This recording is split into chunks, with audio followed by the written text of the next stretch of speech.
Hey guys, it's Spilly and welcome back to the Spill Sesh Sunday special hosted by your girl Spilly, aka the girl that Jeffree Star just blocked on Twitter.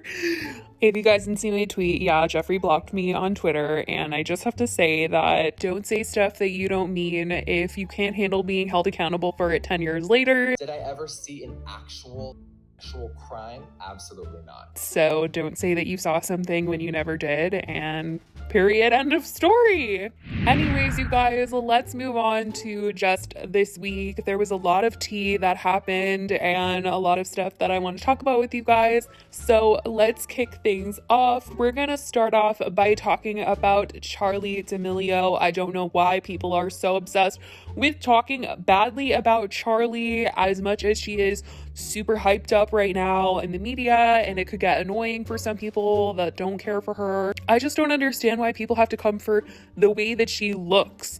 Like, she's 16 now, her birthday just happened, and she's a child, a teenager, and people are commenting on the way that her body is. I'm like, she's a beautiful girl. It doesn't matter what you look like. Last week we were talking about this same thing, people coming for her and the way that she looks, and she had to come out once again this week and tweet out, "Stop talking about my body. It's not your place to tell me if I'm losing weight or gaining weight. Why don't we all just be respectful and understand that we should just be kind and uplift everyone instead of trying to bring others down?" And I've seen these videos about me, my friends, and complete strangers, but it doesn't matter who you're doing it to. It's never okay, and I feel like I really need to say that. I love you all, but please stop. So I'm totally with her on this. I don't care what size you are. Literally nobody should ever be commenting on your weight, telling you what's right and what's not right.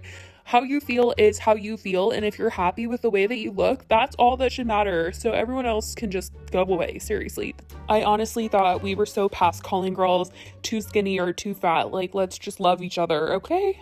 As a result of this, she kind of took like a few days off of TikTok, and someone tweeted out saying Charli D'Amelio hasn't posted a TikTok since she tweeted that people have been commenting that she's gained weight, and I want you guys to sit there and really take the time to think about how words like that could affect a 15-year-old girl. So anyways, please be kind to everyone and not judge other people's weights. It's just, ugh, I can't. Anyways, let's move on. We're talking about something else going on in the TikTok world. If you guys remember the entire drama that was going down between Daisy Keech and Thomas from the Hype House, there was a whole power dynamic about how Daisy was a co-founder and Thomas and Chase were not acknowledging that she was a co-founder. She had to move out, and she ended up creating her own house called the Clubhouse Beverly Hills. Anyways, Thomas came out on his Instagram stories, and it was kind of shocking because I thought this entire thing was all over with.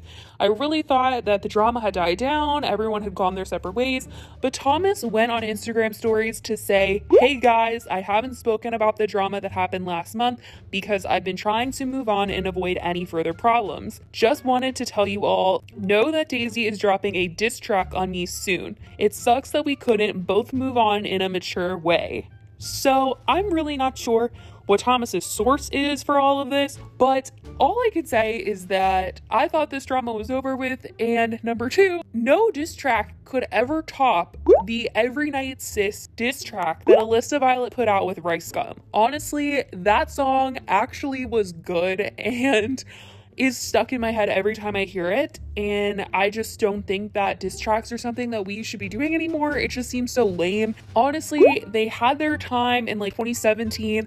Everyone was doing them after the Paul brothers, and now it just feels really weird, and this drama just needs to be put away. I just think it would be a really bad look for Daisy to come out and do a diss track right now. She left on such a high note, and for her to try and do this would just not be good. But anyways, let me know what you guys think. Are you here for a diss track that Daisy has on Thomas? I don't know what there is to say. She said everything that she needed to say in her video, and it's best left at that. But anyways, moving on, since we're talking about the diss track, let's just talk about Tana Mongeau throwing shade at Jake Paul. Tana posted on TikTok her lip syncing to Every Night Sis, and the caption is, "I remember where I was when this song dropped, had no idea I'd marry this subject vibes." So obviously, if you guys don't know the lyrics of Every Night Sis, it's just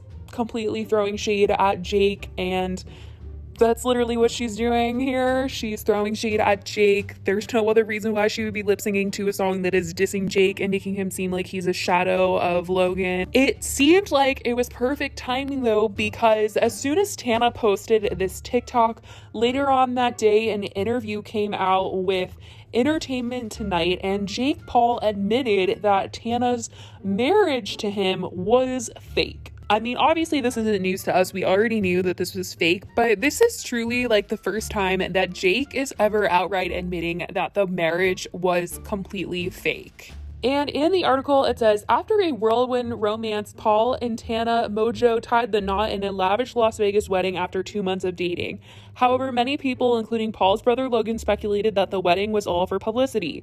ET's Katie Krause video chatted with Paul this week, where he set the record straight on his and Mojo's I do's. He said, "We all do things sometimes," Paul said, "and sometimes you end up getting fake married, so I'll leave it at that." And then he went on to say that his relationship with Julia Rose is actually real, and I am not believing that for a second, because when has Jake ever had a real relationship? There's no way I'm gonna believe it. So anyways, it seems like these two are butting heads in the fact that he's willing to come out and say that his marriage with Tana was actually fake, when I feel like Jake was not going to admit that for a very long time. Whereas Tana has been a little bit more honest since their separation as a fake couple. I don't even know what to call it.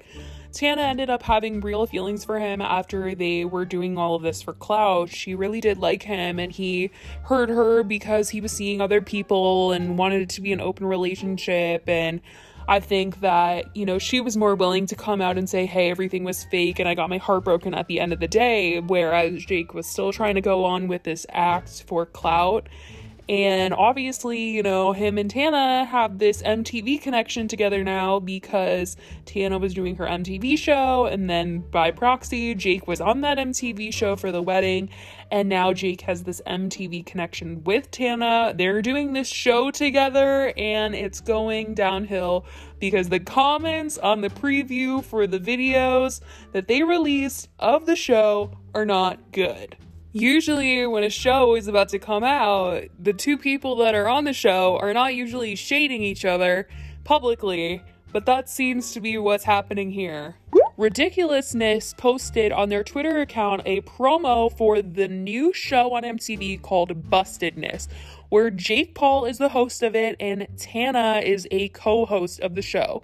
Now, they have two other hosts, but whatever. It's Jake and Tana working together, and it's like, oh my gosh. So I did a video on this a couple of months ago because someone that worked on the show reached out to say that this show was canceled, or that the producers of the show did not like Tana in this at all. They didn't think that any of her commentary was really that great, because it's just like ridiculousness where they watch a funny little video and they have to say something about it. But apparently we're getting this show. It's coming on twice this week, Wednesday and Thursday, I think. So let me know if you guys are going to be watching this show. I saw a lot of people commenting when I tweeted this, and I put it on Instagram as well. People were saying this is just a ripoff of Ridiculousness. And apparently some people were saying that the clips that they were watching on Bustedness had already been commentated on Ridiculousness.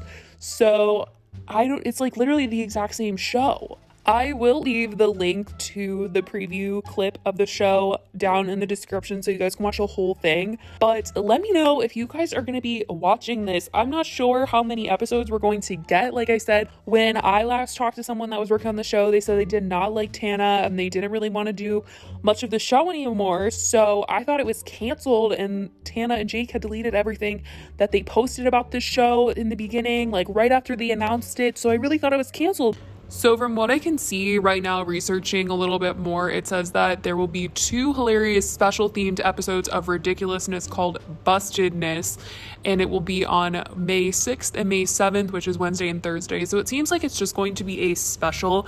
I don't know if Tana and Jake originally signed up to do an entire show series and then it got canceled, so they decided to just make it a 2-episode special of Ridiculousness instead. Kind of seems like what happened to me.